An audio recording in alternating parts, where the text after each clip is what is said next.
छठा साधु को अंग।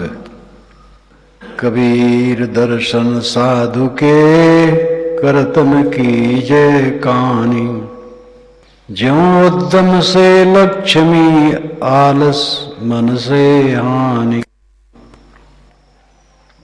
कबीर साहब कहते हैं कि साधु के दर्शन में तुम मर्यादा के रोड़े में ना अटको। करत न कीजे कानी, कानी नाम मर्यादा। लौकिक मर्यादा, तुम बड़ी जाति के हो, बड़े महंत हो, बड़े गुरु हो, बड़े धनी हो, बड़े विद्वान हो, इस झूठी मर्यादा में अटक करके विवेकवान साधु संत के पास न जाओगे तो भवबंधन न कटेगा। तुम्हारी झूठी जात, झूठा धन, झूठी विद्या, झूठा पद, झूठी गुरुआई, झूठी महंती काम न करेगी। ये मन का रोग, मन की मलिनता जो भवसागर है, इससे तरने के लिए साधन संपन्न संतों के पास जाओ और अपना कल्याण करो। जो उद्यम से लक्ष्मी, जैसे उद्यम से लक्ष्मी होती है, परिश्रम से धन पैदा होता है, वैसे साधु संगत में जाकर सेवा भक्ति करके समझ बूझ कर बोध होता है। आलस मन से हानि। जो मन में आलस रखेगा, परिश्रम नहीं करेगा, धन कैसे मिलेगा उसको? इसी प्रकार जो सेवा भक्ति विनम्रता पूर्वक साधना में नहीं लगेगा, उसका कल्याण कैसे होगा? कबीर सोई दिन भला, जा दिन साधु मिलाए, अंक भरे भर भेटे, पाप शरीरा जाए। सतुर कहते हैं कि वही दिन अच्छा है। कबीर सोई दिन भला, वही दिन अच्छा दिन है जब विवेकवान साधु मिले, और मिले तो अंक भरे भर भेटिए, खुले दिल से उनसे मिलो। शाब्दिक अर्थ है कि गले में लग करके मिलो, ये लाक्षणिक है। संत मिले तो उनके गले में लग जाओ, ये ठीक नहीं। उनके चरणों में लग जाओ। यहां लाक्षणिक अर्थ है कि खुल करके निर्मल दिल से मिलो। पाप शरीरा जाए, तो तुम्हारे शरीर का पाप चला जाएगा। निर्मल होकर के मिलोगे तो निश्चित है तुम्हारा मन शुद्ध होगा। कबीर दर्शन साधु का बड़े भाग दर्शाए, जो है सूली सजा काटे टर जाए। साहब कहते हैं कि साधु के दर्शन बड़े भाग से होता है। विवेकवान संतों का समागम बड़े सौभाग्य का फल है। जो होए सूली सजा कांटे ईट टर जाए। अगर सूली पर चढ़ाने की सजा हुई है तो साधु के दर्शन से कांटा गड़ करके वो हट जाएगा। ये भी लाक्षणिक है। अर्थ है कि जो बड़े दुख की बात थी वो दुख नहीं होगा। थोड़ी साधना से तुम्हारा कल्याण हो। सूली पर चढ़ना क्या है? विषय वासनाओं की सूली पर चढ़ना। संत दर्शन करोगे तो साधना का थोड़ा कष्ट सहोगे और तुम्हारा बेड़ा पार हो जाएगा। दर्शन कीजिए साधु का दिन में कई कई बार, आसोजा का में जो बहुत करे उपकार। अगर आपको सुविधा है तो विवेकवान संतों के दर्शन एक दिन में कई कई बार करो। आसोजा का मेह ज्यों, आसोजा क्वार महीना, क्वार महीने की बारिश बहुत उपकार करती है।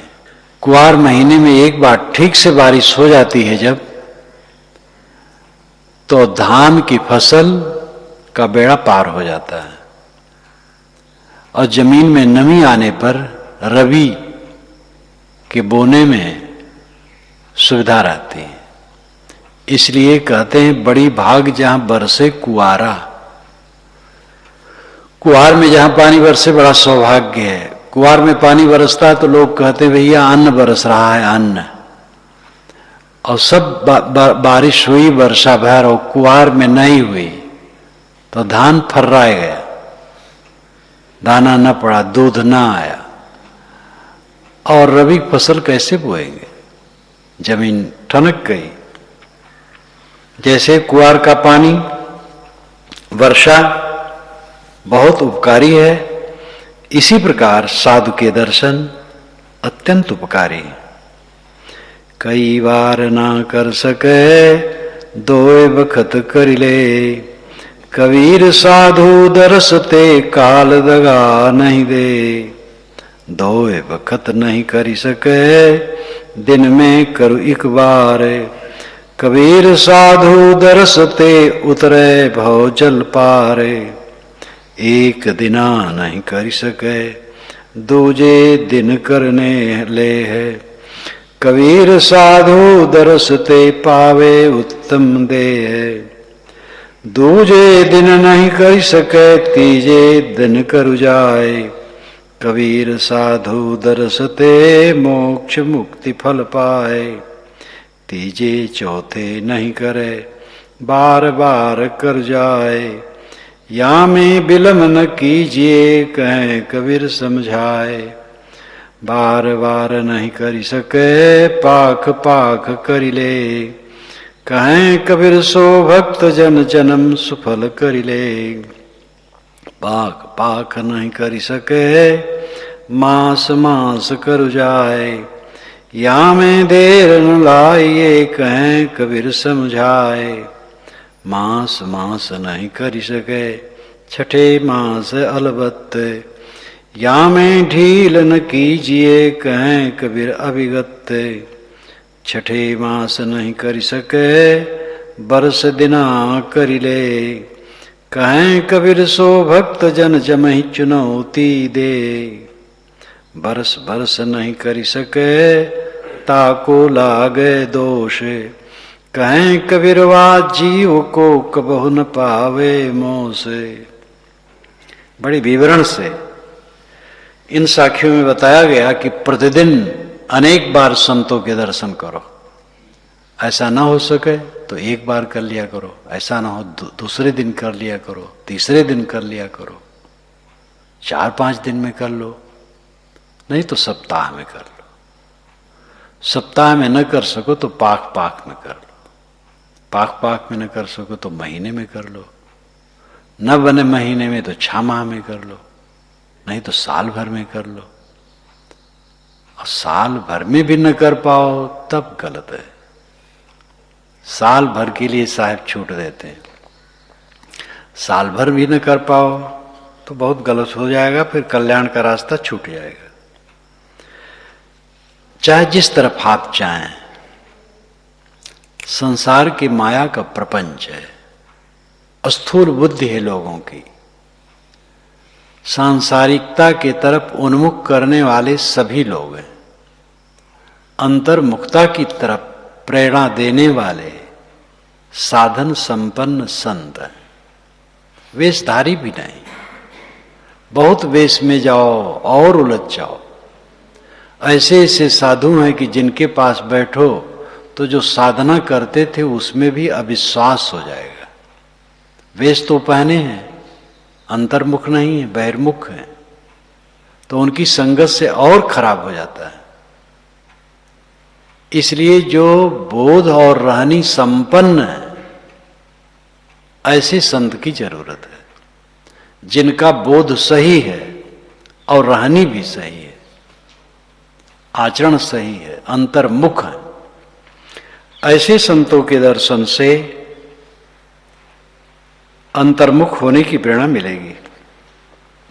मात पिता सुत स्त्री आलस बंधु कानी।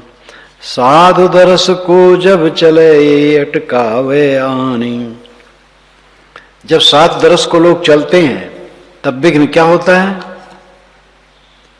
माता पिता पुत्र पत्नी आलस्य भाई बंधु ये सब अटकाते हैं।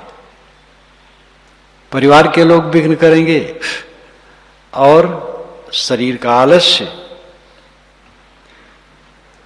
ये सबसे आदमी सत्संग की तरफ उन्मुख नहीं हो पाता है। इनकट अटकाया ना रुके, इन अटकाया ना रुके, साधु दरस को जाए। कबीर सोई संत जन मोक्ष मुक्ति फल पाए। इसलिए किसी के अटकाए न रुके, संत दर्शन के लिए निश्चित ही जाए। साहब कहते हैं फिर वह मोक्ष फल प्राप्त करेगा। संसार से मन जितना निवृत्त होगा, अंतर्मुख जितना प्रवृत्त होगा, उतना मोक्ष है। पूर्ण अंतर्मुखता पूर्ण कल्याण दशा है। चित्त की हलचल जिसकी खत्म है, कोई द्वंद्व चित्त में नहीं है, यही मोक्ष अवस्था है। साधु चलत रो दीजिए, कीजे अति सन्मान। कहें कबीर कछु भेंट धरु अपने बित अनुमान। साहब कहते हैं जब संत आवें तो उनका अत्यंत सम्मान करो, सेवा करो, सत्संग का लाभ लो। और जब चलने लगे तो अपने वित्त अनुमान, जिस प्रकार तुम्हारा धन है, धन की योग्यता है, उसके प्रमाणानुसार कुछ न कुछ उनकी सेवा में अर्पित करो। और बिछुड़ते समय रो दो, तब तुम्हारी भक्ति मानी जाएगी। जब ये साखी आती है तो इंदल गोटिया की याद आती है। छत्तीसगढ़ की इंदल गोटिया, वर्तमान में नीलमणि, उनके पितामह खूब लंबे चौड़े थे, गोरे गोरे, बड़ी बड़ी आंखें, धाकड़ आदमी। जैसे उनका व्यक्तित्व था तो ऐसे मन था, गरजते थे, किसी को डरते नहीं थे। लेकिन जब मिलते थे भाव विह्वल हो जाते थे। और जब बिछुड़ते थे तो रोना रोक नहीं पाते थे, कोई बनावटी नहीं, रोक नहीं पाते थे रोना। जब ये साखी याद आती है तो उनकी याद आ जाती। ये कोई जरूरी नहीं कि आंख से आंसू बहाने लगे, भावुक हो जाए। अर्थ है कि संतों के बिछुड़ने में ये समझो कि हमारे कल्याण का आधार हट रहा है। इसलिए मन में एक कसक होनी चाहिए, तो उनके लिए मन लगा रहे। अगर बिछुड़ जाए तो भी मन लगा रहे, तो मन लगा रहेगा तो काम होता रहेगा। खाली साधु न विदा कर सुन ले जय सब कोय। कहें कबीर कछु भेंट धर जो तेरे घर होए। साधु को खाली हाथ मत विदा करो, जो तुम्हारे वंश के कुछ न कुछ सेवा में अर्पित करो। कबीर दर्शन साधु के खाली हाथ न जाए। यही सीख बुध लीजिए कहें कबीर बुझाए। संतों के दर्शन जाओ तो खाली हाथ न जाओ, नहीं ज्यादा तो पत्र पुष्प कुछ भी समर्पित करो। सुनिए पार जो पाइया छाजन भोजनानी। कहें कबीर संतन को देतन कीजे कानी। साहब कहते हैं पार जो पाइया, अगर पार पाना चाहते हो, कल्याण चाहते हो, तो छाजन भोजन आनी।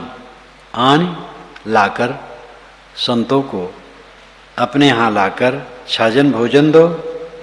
और इसमें कानी न करो, मर्यादम न उलझो कि हम बड़े हैं। क्या बड़े हो? कबीर लौंग इलायची दातुन माटी पानी। कहें कबीर संतन को देतन कीजे कानी।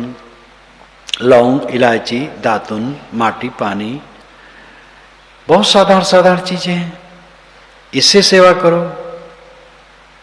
गांजा, भांग, बीड़ी, सिगरेट नहीं। लौंग इलायची तक शायद छोड़ दिए, मैं तंबाकू भी दिया हूं। अब एक संत आए तो के बच्चा तंबाकू हम खाए थे, तो बनिया यहाँ गया तो ठर्रा तंबाकू एक बढ़िया, मैंने कहा बढ़िया, तो खूब मोटा ठर्रा कीमती लाके उनको दिया।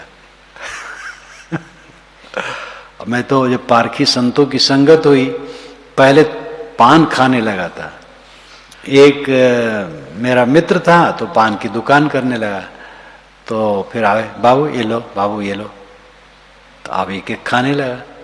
जब खाने लगा तो पैसे से मंगाने लगा।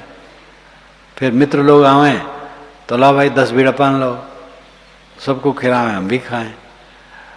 इसी बीच में पारखी संत मिले, तो ऐसा नहीं खाता था कि मुंह भड़े हर रहे। कोई संत हमें टोके नहीं, क्योंकि साफ रहता था। तो जब देखा संतों को तब सोचा कि ये नहीं खाना चाहिए, बस छोड़ दिया। छोड़ दिया तो छोड़ दिया, छोड़ दिया था। उसके बाद भी 3 बरस तक घर में रहा। तो ऐसे संत जो मिले तो उनके लिए ला दो, तर्क नहीं करता था, लेकिन अपना तो पान भी नहीं खाता था। टूका माही टूक दे, चीर माही सो चीरे, साधो देत न सकुचिए, यों कथि कहीं कबीरे। टूका माही टूक दे, एक रोटी है, आधी रोटी है, तो आधी रोटी में आधी उनको दे दो, आधा तुम लो। और चीर माही सो चीर, एक कपड़ा है तो उसी में फाड़ करके जरूरत हो तो दे दो। ये सब लाक्षणिक है, मतलब जो कुछ अपने है उसी में से संत सेवा, अतिथि सेवा करना चाहिए। अतिथि देवो भव, आचार्य देवो भव, मातृ देवो भव, पितृ देवो भव, आचार्य देवो भव, अतिथि देवो भव। ये तैत्तिरीय उपनिषद में 4 को देवता कहा गया है। माता देवता है, पिता देवता है, गुरु देवता है, अतिथि देवता है। अतिथि भी देवता है। और अतिथि सत्कार केवल भारतीय परंपरा में नहीं, इस्लाम परंपरा में, यहूदी ईसाई परंपरा में सब जगह मान्य है। क्योंकि मनुष्यता की बातें तो सब जगह मानी जाती हैं, और उसमें संत का दर्जा इसलिए ऊंचा है, ऐसे अतिथि जो संत हैं। अतिथि का पहला अर्थ ही है कि जो एक जगह न रुके, चलता रहे। ऐसे संत हैं जो घूमते रहते हैं, वही अतिथि हैं सच्चे। और उनकी सेवा से हमें अविनाशी का बोध होता है, अंतर्मुखता की तरफ प्रगति होती है। इसलिए सबसे बड़े अतिथि संत हैं, फिर और भी कोई भी हो। साधु देत न सकुची, यों कथि कहें कबीर। साहब कहते संकोच मत करो, जो तुम्हारे घर में है तो सत्तू है, सत्तू दो। कोई जरूरी नहीं कि हलवा दो, हलवा कोई बढ़िया चीज नहीं है। जो है उसमें सेवा करो। साधु आवत देखी करे, हंसी हमारी देह, माथा का ग्रह उतरा, नैनन बड़ा सने हैं। साधु को आते देख करके मेरी देह हंस दे, अंग अंग प्रफुल्लित हो गए, और सिर का ग्रह मानो उतर गया, और नेत्रों में स्नेह बढ़ गया।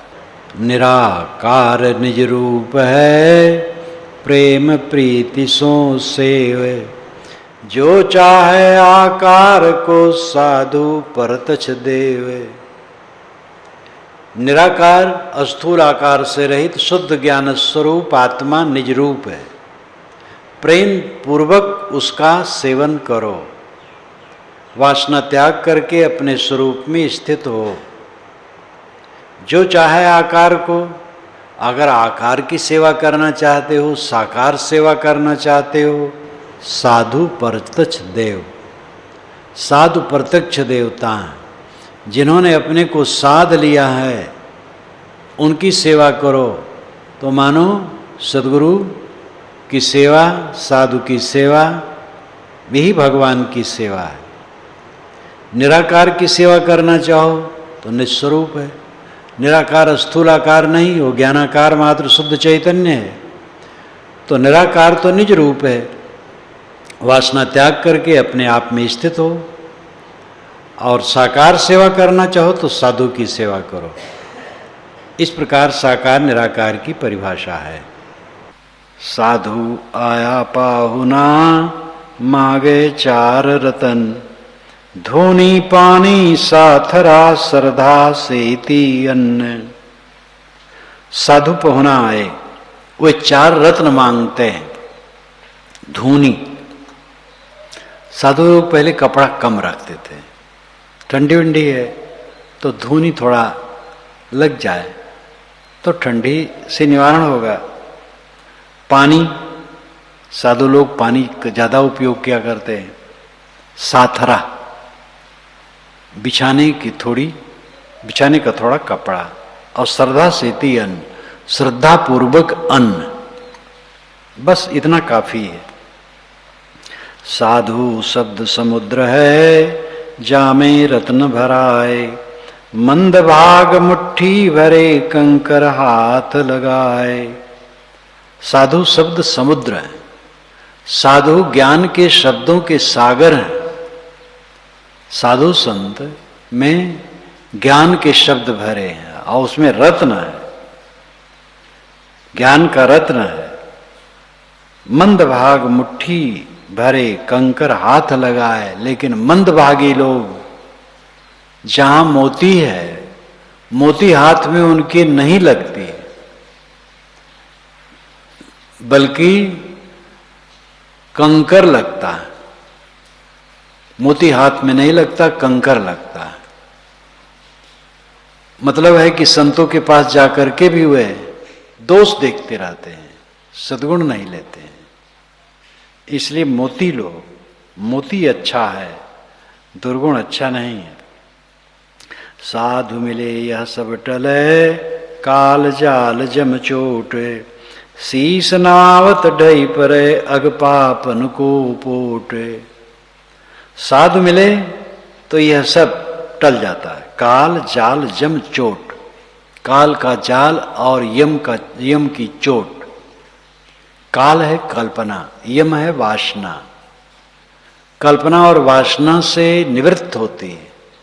संतों के दर्शन, संतों के विचार, संतों की रहनी, संतों के साथ निवास से धीरे धीरे अपना जीवन शुद्धता।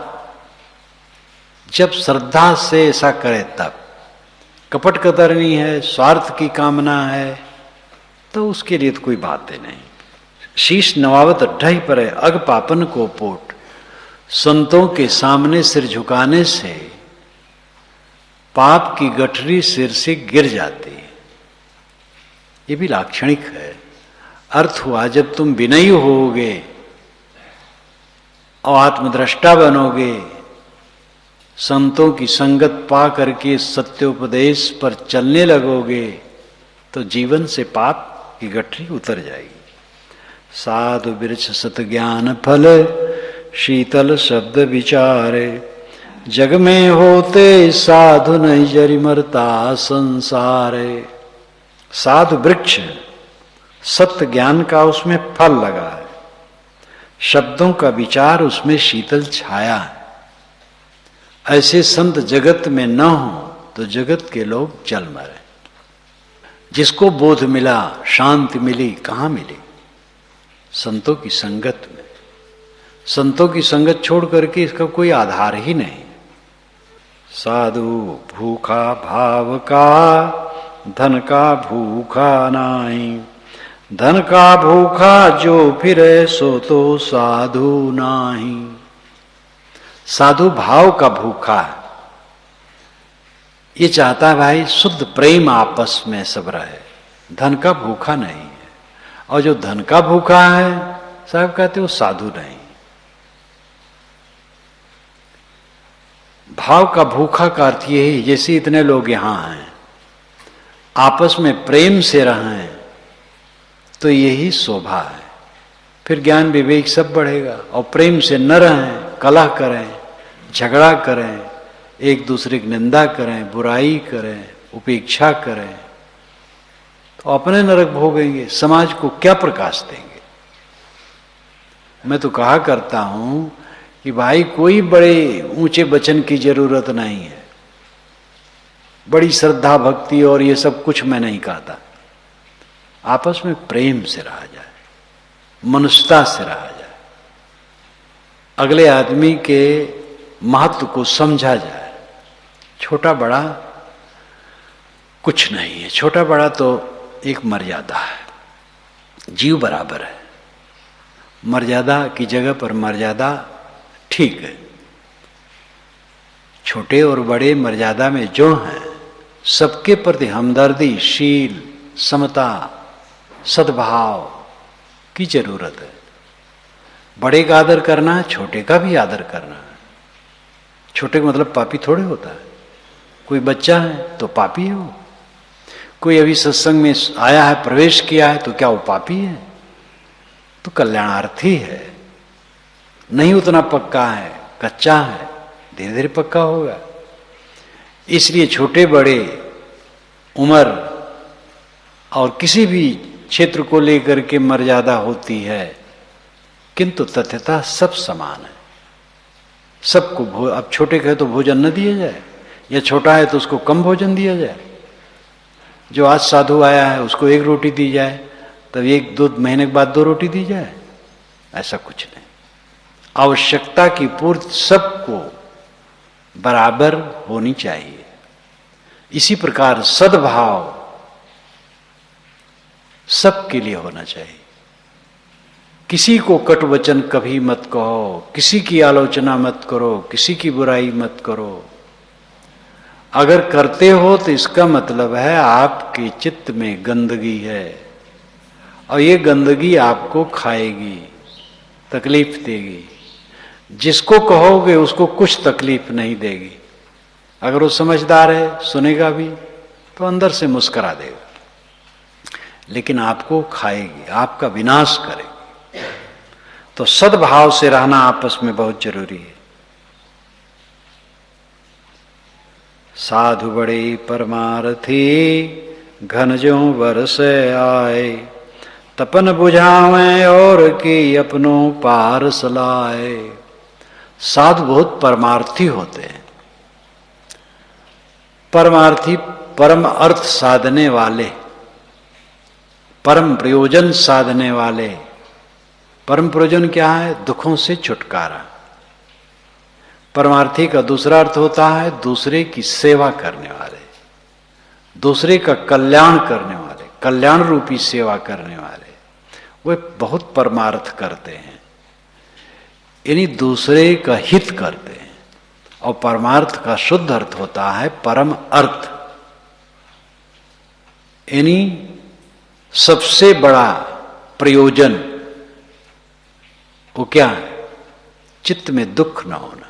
दुखहीन मन जीवन की सर्वोच्च दशा है, और ये हमारे अधिकार में है। लेकिन अपनी कसर जब मिटेगी तब ये दशा आएगी। सब लोग अनुकूल रहेंगे तब दशा आएगी, ऐसी बात नहीं।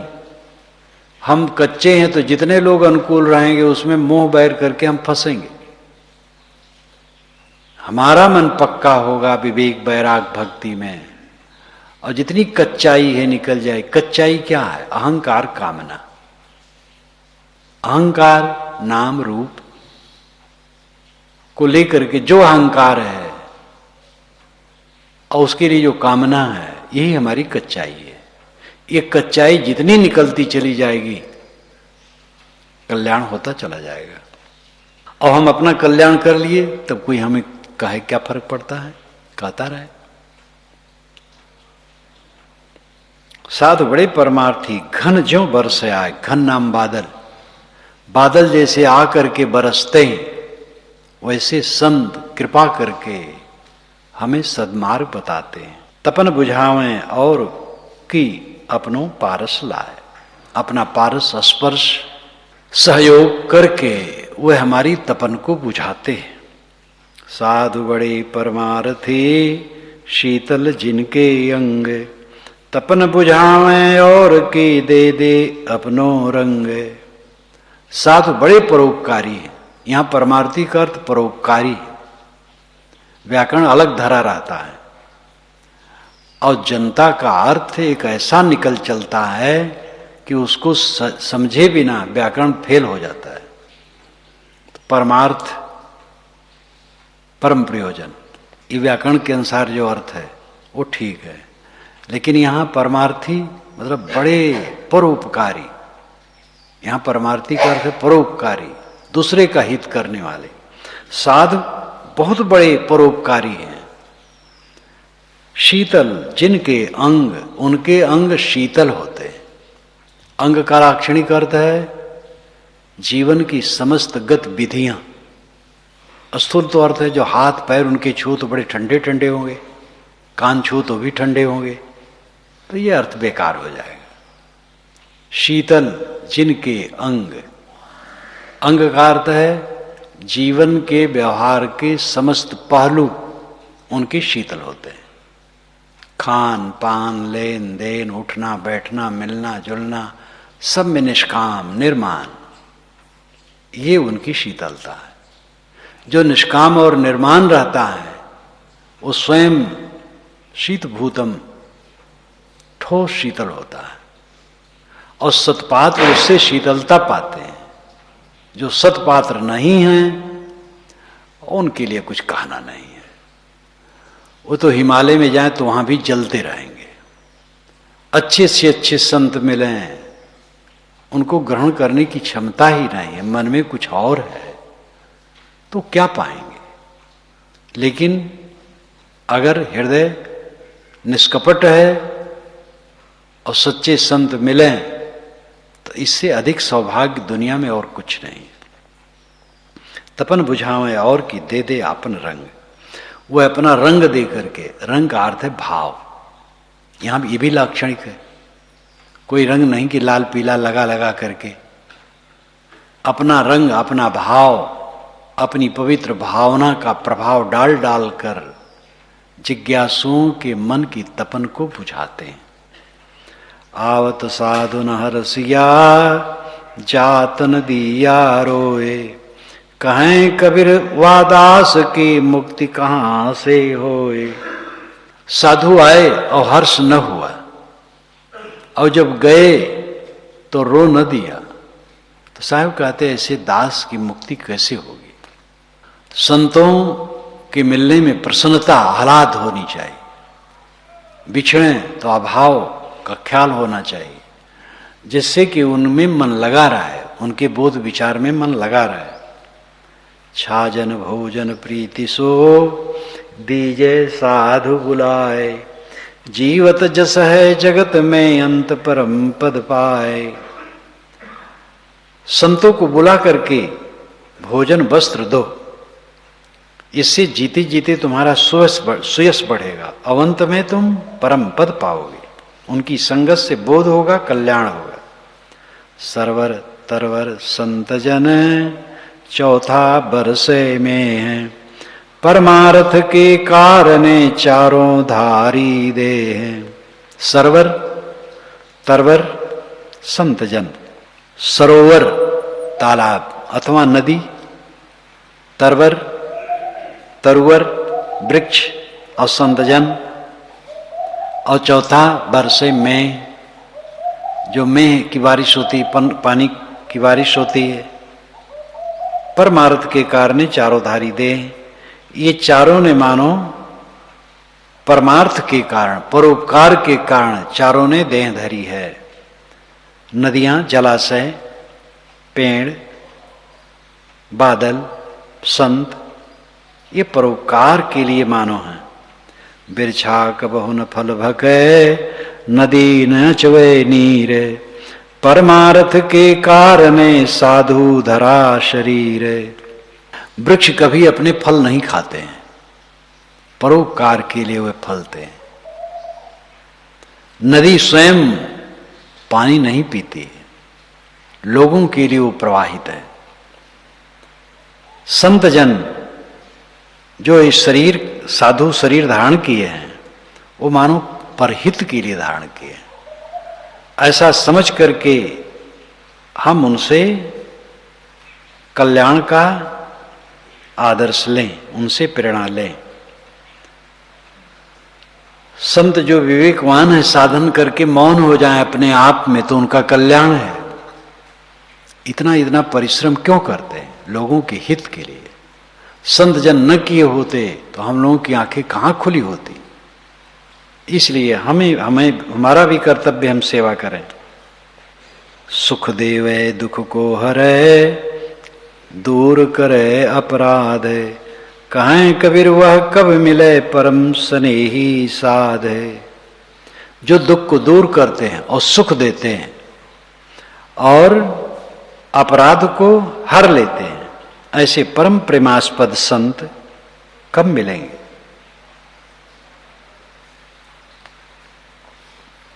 जाति न पूछो साधु की, पूछ लीजिए ज्ञान, मोल करो तलवार का पड़ा रहन दो म्यान। कोई साधु मिले तो जाति न पूछो, बाबा किस जाति के हो, पूछ लीजिए ज्ञान, उनसे ज्ञान पूछिए। तलवार की मोल करो, म्यान के पीछे क्यों परेशान हो? ज्ञान की बात पूछो। वैसे मानव मात्र से जाति मत पूछो, जाति तो मानव एक है। कह आकाश को फेर है, कहाँ धरती को तोले, कहाँ साधु की जाति है, कहाँ पारस का मोल है। आकाश का फेर कहाँ है, सीमा कहाँ है? आकाश अनंत है। धरती को कौन तोल सकता है? कौन तराजू पर तोलेगा? साधु की जात कहाँ है? पारस पत्थर की कोई कीमत है? जो जितना लोहा हो छू करके सोना बना देता है, उसकी क्या कीमत है? पारस पत्थर काल्पनिक है। ये समझाने के लिए उदाहरण है। साधुन की झुपड़ी भली, नासा कटको गाँव, चंदन की कुटकी भली, ना बबूल बन राव। साधुओं की झोपड़ी अच्छी है, लेकिन साकटों का गांव अच्छा नहीं। साधु झोपड़ी में है, वो जानो कंचन भवन है, वहां जाओ। बड़े बड़े महल हैं और साकट है। साकट का मतलब दुर्जन, ऊटपटांग आचरण में चलने वाले, तो वहां ठीक नहीं। चंदन की कुटकी भली, चंदन का छोटा सा गुटका अच्छा है, नहीं बबूल बन रहा हो।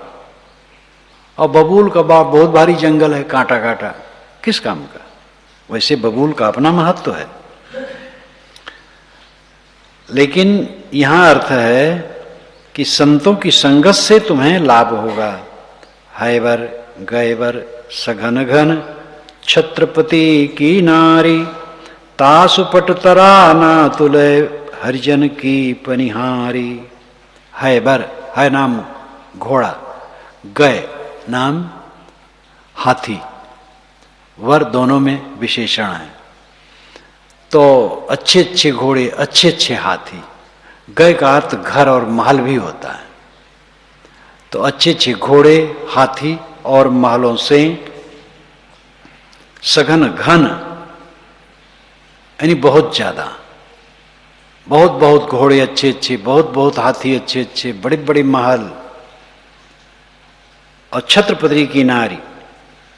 और छत्रपति की नारी मतलब ऐसी रानी जो महान सम्राट की पत्नी है, और उसके बड़े बड़े घोड़े हाथी महान सब हैं, लेकिन ताज पटतारा ना तुले, हरिजन की पनिहारी।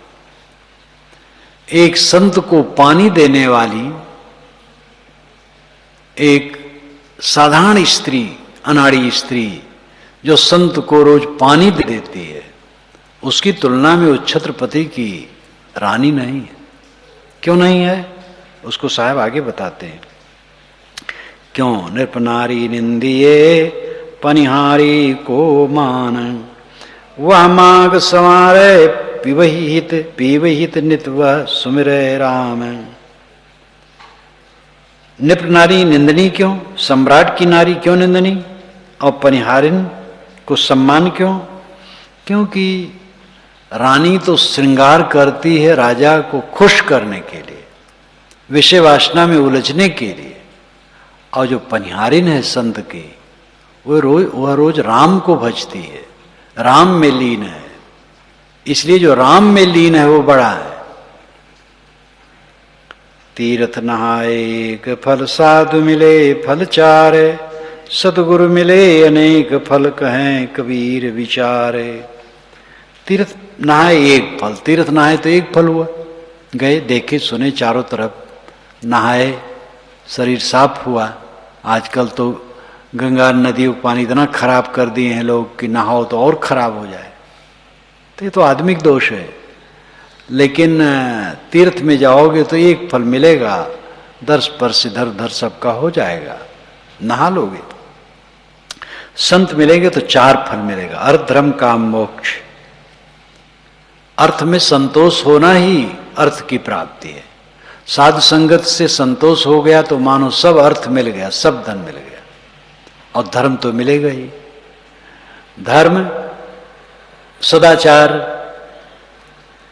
आचरण की पवित्रता आएगी, और काम संतों की संगत से बोध होगा, कामनाएं अपने आप ठंडी हो जाएंगी, सारी कामनाएं पूरी हो गई।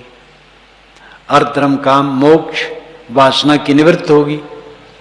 तो इस प्रकार अर्थ धर्म काम मोक्ष सब मिल गया संतों की संगत से, और सदगुरु मिले अनंत फल। किंतु सदगुरु मिलने से तो अनंत फल है, काहे कबीर विचारी। प्रश्न होता है जब मोक्ष तक मिल गया तो बाकी क्या रह गया? तो अनंत फल महिमा में कहा गया, सदगुरु मिले अनंत फल, ये महिमा वाचक है। साधु सिद्ध बहु अंतरा, साधु मता प्रचंड, सिद्ध जो तारे आपको, साधु तारी नौ खंडे। साधु और संत, साधु और सिद्ध में बहुत फर्क है। साधु मता प्रचंड, साधु मत का ही प्रचंड है, साधु मत ही प्रचंड है, साधु मत ही बड़ा है, सिद्ध मत बड़ा नहीं है। क्योंकि सिद्ध जो तारे आपको, सिद्ध केवल अपने को तारता है, और साधु तारी नौ खंड, साधु नौखंड को तारता है, मतलब समस्त मनुष्यों का उद्धार करता है। सिद्ध का अर्थ है कृतार्थ अवस्था वाला व्यक्ति। यहां सिद्ध का अर्थ आकाश में उड़ना नहीं, सिद्ध का अर्थ है परिपक्व, जो अपनी साधना में पूर्ण स्थित है, निष्काम निर्माण शीतल, कोई तर्क नहीं, कोई उद्वेग नहीं, कोई प्रतिक्रिया नहीं, ऐसा प्रतिक्रिया शून्य चित्त सिद्ध है। तो अपने आप का उद्धार कर लिया। लेकिन संत इस दशा में तो हैं ही, मेहनत करके दूसरे का भी कल्याण करते। जान लिए समझ लिए चुप हो गए, कल्याण अपना हो जाएगा, बहुत सरल है। लेकिन सेवा करने से दूसरे का भी हित हो, ये संत करते आए हैं। 89 के कुंभ मेले में अमेरिका से कई लोग आए थे, तो मुझसे पूछे एक अमेरिका के सज्जन कि महाराज ऐसा भी संत होते हैं कि करुणा के चक्कर में न पड़े। मैंने कहा आपका प्रश्न बहुत मार्मिक है, एक करुणा से सारी झंझट है। तो हंसने लगे वो भी। मैंने कहा देखा तो जाता है प्रायः सभी संत करुणा करते हैं, सेवा करते हैं, करुणा के चक्कर में न पड़े तो बहुत सरल है, रोटी मिल जाएगी कहीं न कहीं, चुपचाप मौन शांत, द्वंद्व नहीं। अब इतने सब इकट्ठे हैं तो कोई पता नहीं क्या मानता होगा, गुरुजी हमें ध्यान देते हैं कि नहीं। कोई मन ही मन में गुस्सा में हो, कौन क्या सोचता होगा हमें क्या पता है। तो झंझटे तो है, और देखना भी पड़ता है। कौन किसी को रोग लगा है तो भाई हॉस्पिटल भेजो, और सब चीज देखना पड़ता है। अभी कुछ झंझट है, और अपने आप के लिए कुछ नहीं झंझट, मस्त। लेकिन ये सब उठाया जाता है कि लोगों का हित हो, इसलिए लोगों का सहयोग चाहिए। जिसके मन में कोई इच्छा वासना उदय हो बतावे, कोई कमजोरी हो बतावे, सुधार का रास्ता बताया जाएगा। किसी को कोई शिकायत हो तो बतावे, तो सुधार का रास्ता बताया जाएगा। और मन ही में पाले रहे तो बड़ा मुश्किल है। इसलिए जो साथ में हो सहयोग करे, खींचतान न करे। नौका लेकर के खेया जा रहा है, कोई नौका में कूदे तो ठीक नहीं, चुपचाप बैठा रहे। अब अगर ना अच्छा लगे तो उतर जाए, नौका छोड़ दे। और अगर नौका में चलता भी है और कूदता है, हिलाता है, तो अच्छा नहीं। तो जितने साथी हैं सब सहयोग करते रहें, असहयोग न करें। कोई बात हो तो बतावें, उसके सुधार का रास्ता दिखाया जाएगा। ऐसा रहता है तो परेशानी नहीं होती। खुशी है मुझे कि ऐसा ही यहां है, लोग सब सहयोग करते हैं और बहुत बढ़िया सब चलते हैं। जा सुख को मुनिवर रटें, सुर नर करें विलाप, सो सुख सहज पाइया संतो संगति आप। जा सुख को मुनिवर रटें, जिस मोक्ष सुख के लिए बड़े बड़े मुनिजन पता नहीं कौन कौन जप कर रहे हैं, क्या क्या पढ़ रहे हैं, क्या क्या घोख रहे हैं। रटें, रटना, पढ़ना, गुनना, जपना, ये सब करते हैं।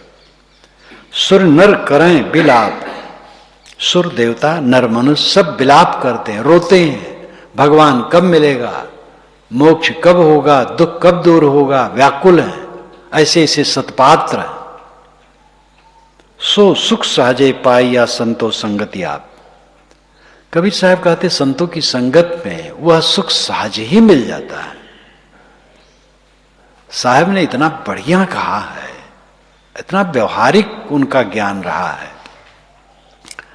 गुरु की दया साधु की संगत निकर याव यही द्वार, या मर जीवा वैसे या मर जीवा अमृत पीवा क्या धस्म रस पतार। या मर जीवा अमृत पी, मर जीवा जोगियों को डांटे तो हट जोग करके परेशान होता बेकार में। अरे अमृत पी, बोध रूपी अमृत पी, क्या पतार में धस के मरता है। गुरु की संगत कर, साधु की संगत कर, गुरु की कृपा साधु की संगत निकर आओ यही द्वार। इस द्वार पर निकला, साधु गुरु की संगत कर, बोध प्राप्त कर, सहज साधना कर। संतों की संगत में स्वरूप का बोध मिला, अहंकार कामना का विनाश करने की साधना में लग गया, बस कल्याण। कबीर शीतल जल नहीं हिमना शीतल होए, कबीर शीतल संत जन राम स्नेही सोए। कबीर साहब कहते हैं जल शीतल नहीं है, हिम बर्फ भी शीतल नहीं है, संत जन शीतल है, क्योंकि वो राम के स्नेही। पानी शीतल है अपनी जगह पर और बर्फ तो शीतल है ही है, लेकिन इनकी शीतलता केवल शरीर के अंगों को शीतल बना सकती है, मन को शीतल नहीं बना सकती। संत जन सच्चे संत मिले तो उनकी संगत से हमारा मन शीतल होगा, क्योंकि वे राम स्नेही है, राम के प्रेमी है, काम के प्रेमी नहीं है। वे भोगी नहीं है, योगी है, बहिर्मुख नहीं है, अंतर्मुख है। इसलिए उनकी संगत, उनकी वाणी, उनके साहचर्य से शीतलता मिलेगी। संत मिले जन बिछुरो, बिछुरो यह मम प्राण, शब्द स्नेही ना मिले प्राण देह में आन। हे संत आप बिछड़ो ना, संत मिले जन बिछुरो। संत मिल गए हैं तो बिछुरे ना, वे अलग ना हो। बिछड़ो यह मम प्राण, हे मेरे प्राण तुम जाओ भले, लेकिन संत न बिछुड़े। शब्द स्नेही ना मिले, शब्दों के स्नेही, विवेक ज्ञान के स्नेही संत का मिलना मुश्किल है। प्राण देह में आन, वासना बस जीव है तो प्राण तो देह में आ सकता है। सबका आरक्षण करते इतने हैं कि विवेकवान संत की खोज करो और उनको पाओ तो उनका पल्ला मत छोड़ो। कोटि कोटि तीर्थ करे, कोटि कोटि करु धाम, जब लग साधु न सेवई तब लग काचा काम। करोड़ों तीर्थों में घूमो, करोड़ों धाम में घुमाओ, लेकिन जब तक सच्चे संतों की सेवा न करोगे आपका काम कच्चा है। आशा वासा संत का ब्रह्मा लखे न वेद, खट दर्शन खटपट करे विरला पावे भेद। आशा वासा संत का, संत की आशा और संत का वासा, ये ब्रह्मा और वेद भी नहीं समझ पाते। खट दर्शन तो खटपट में पड़े, योगी जंगम सेवड़ा सन्यासी दरवेश ब्राह्मण ये अपने खटपट में पड़े हैं। बिरला पावे भेद, बिरला कोई भेद पाता है। संत की आशा और संत का वासा। संत की आशा क्या है? सबसे निराश हो जाना। संत एक ही आशा रखते हैं कि सबसे हम निष्काम हो जाएं और निर्माण हो जाएं, बस यही आशा रखते और कुछ नहीं। और उनका वासा इसी में रहता है, निष्काम निर्माण शीतल। अब ये बात ब्रह्मा के जाने बेचारा कर्मकांडी स्वाहा स्वाहा का उपदेश करने वाला।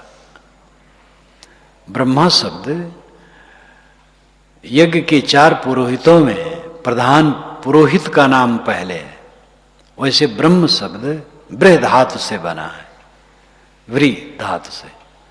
व्री जो बढ़े फैले, आग थोड़ी जलाओ ज्यादा फैल जाती है, इसलिए आग ब्रह्म है जो फैले अथवा बड़ा हो। बृहत्वाद ब्रह्म, बढ़ने से ब्रह्म बड़ा हो। तो आग को पहले ब्रह्म कहा गया और आग में हवन करने वाले को ब्राह्मण कहा गया, और जिन मंत्रों से हवन किया जाए उसको भी ब्रह्म कहा गया। इसलिए वेद मंत्रों को ब्रह्म कहा जाता है। आग ब्रह्म है, वेद मंत्र ब्रह्म है, और वेद मंत्रों से हवन आग में करने वाला ब्राह्मण है। और जब यज्ञ का विधान विस्तार हुआ और पेशा शुरू हो गया, पहले तो पेशा नहीं था, पहले तो उत्साह था। एक वैदिक विद्वान ने लिखा है कि उपासक ने अपने भोज्य पदार्थों से थोड़ा निकाल करके देवता के नाम पर अलग रखा, तो चींटी खा गई, पक्षी खा गए, जानवर खा गए, उसको लगा देवता नहीं पाया। उसको सूझ हुई आग में डालने, आग में डाला, सुगंधी उड़ी आकाश में गई, तो लगा देवता ले लिया। इस विश्वास पर हवन शुरू हुआ। तो व्यक्तिगत उपासना की दृष्टि से देवता को खुश करने की दृष्टि से शुरू किया गया। जब वर्ण व्यवस्था हुई तब यह उपासना का कर्मकांड रूप हो गया था। तब इसके पेशेवर एक वर्ग बनाया गया और वह फिर करवाने लगे। तो यज्ञ में 4 बड़े पुरोहित, ब्रह्मा, होता, उद्गाता, दर्ज। ब्रह्मा यज्ञ मंडप में एक उसका नियत स्थान होता था, वहां आसंदी पर वो बैठता था। आसंदी यानी आसन, और वहीं से बैठ के वो निर्देश करता था, वो विशेषज्ञ होता था। होता जो हवन करता था, और उद्गाता जो सामगान करता था, और अधर्जु का काम था लकड़ी चीरे, बर्तन माजे, और वो वेदी को बनावे, और पशु यज्ञ अगर है तो पशु को मारे, उसकी चर्बी निकाले, चाम अलग करे, मांस अलग करे, हवन के लिए वो सामग्री रखे, मांस इत्यादि। ये अधर्जु का काम था। तो इस प्रकार ब्रह्मा, होता, उद्गाता, अधर्जु में ब्रह्मा सर्वश्रेष्ठ है। तो ब्रह्मा कर्मकांड का बड़ा पंडित है। वो बेचारा कल्याण की बात क्या जाने, तो कर्मकांड में उलझा। ब्रह्मा अलख है न वेद, वेद में भी कर्मकांड भरा है, लेकिन वेद में हीरे मोती बीच बीच में हैं, ये निश्चित है। खट दर्शन खटपट करे, खट दर्शन तो खटपट करने वाले हैं। भेष भगवान, जहां जुटे धत तेरी के करने वाले, गांजा हमें नहीं मिला तो कोई बीड़ी चाह करेगा, खट दर्शन मिलेगी तो खटपट करेगी। बिरला पावे भेद, संत हृदय की बात बिरला पाता है। आशा वाशा, इसका लाक्षणिक अर्थ है संत की आशा होती है कि हम निष्काम निर्माण स्थिति में रहें, और इसी में वो बसते हैं। और यह भेद वो जानेगा जो उसमें बसने लगेगा। वेद थके ब्रह्मा थके, थाके शेष महेश, गीता हूं की गम नहीं, संत किया परवेश। वेद ज्ञान की बात कहते कहते थक गए, ब्रह्मा थक गए, शेष महेश भी थक गए। ये पौराणिक भाषा में साहब कहते। गीता हूं की गम नहीं, गीता के भी गम कहां है, वहां गीता बिचारी क्या करेगी, गीता तो किताब है।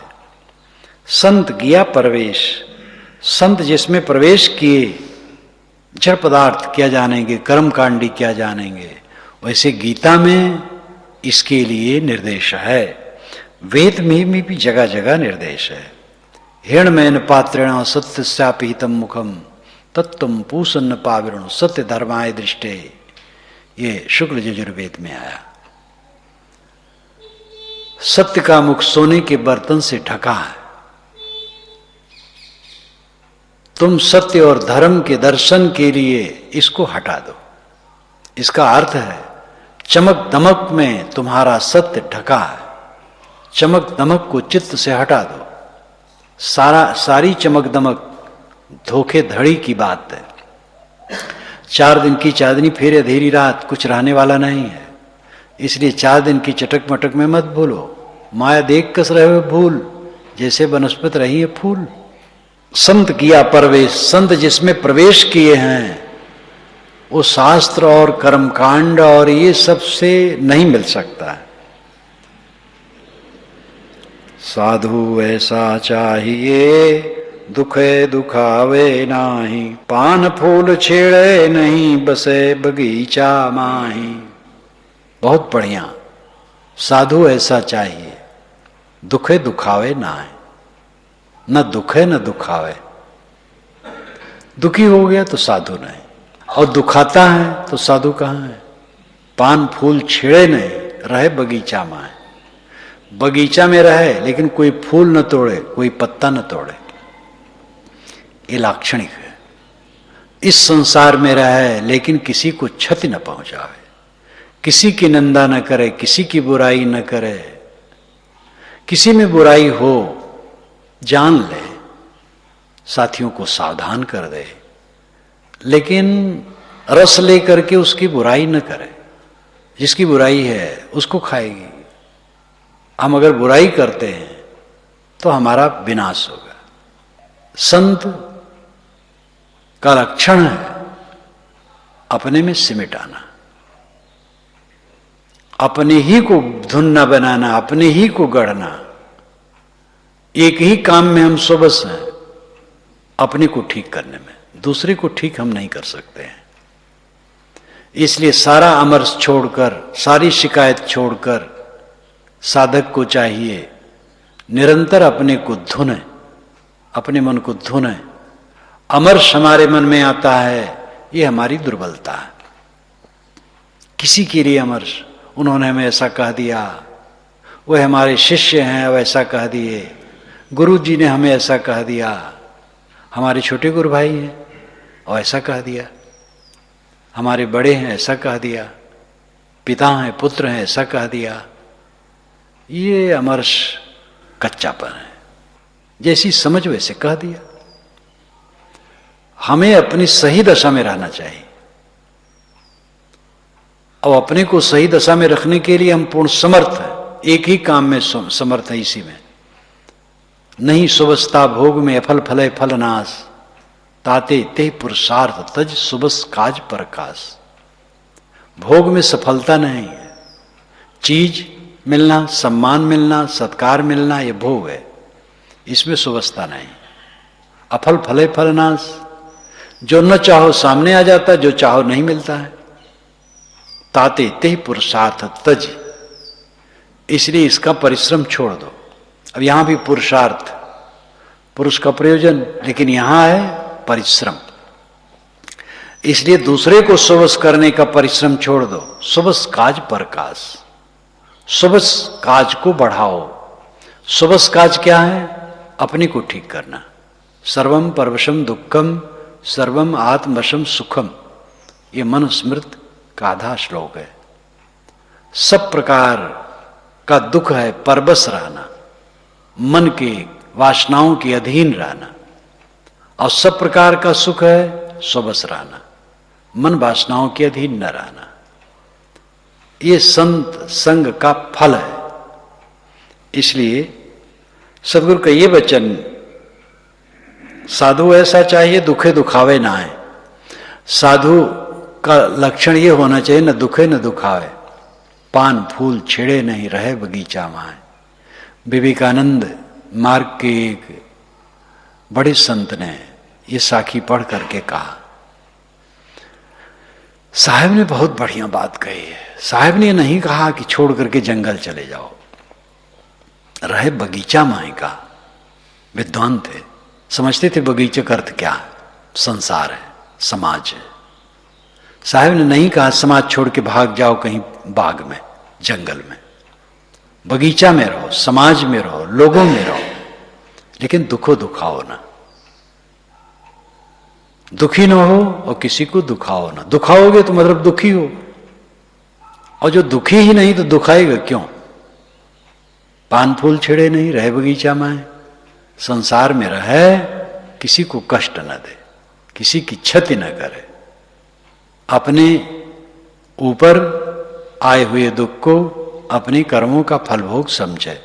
और मन में अगर कसर है तो अपने अज्ञान का अपना अज्ञान कारण है। अपमान हो गया, निरादर हो गया, बुखार लग गया, बीमारी हो गई, धन हानि हो गई, और कुछ हो गया, तो ये सब अपना कर्म फल भोग माने, किसी को दोष न दे। और अपने मन में अगर उलझन आती है तो अपना अज्ञान है।